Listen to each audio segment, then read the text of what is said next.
Hi, I'm Dr. Altman. When you pack your child's lunch, you want to be sure it's at least as nutritious as what the school serves up in the cafeteria.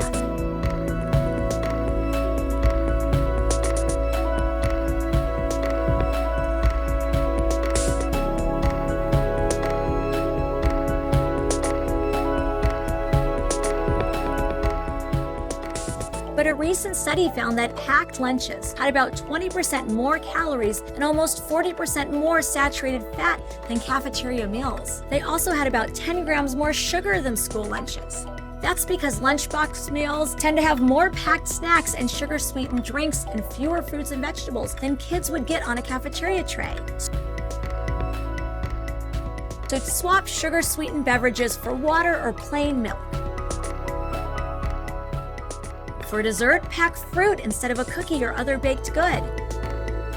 Add a vegetable. Use bread with at least 3 grams of fiber per serving.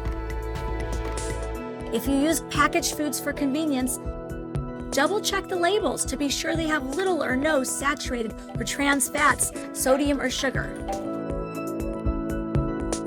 Check out all our smart tips for more ways to nourish your child's health.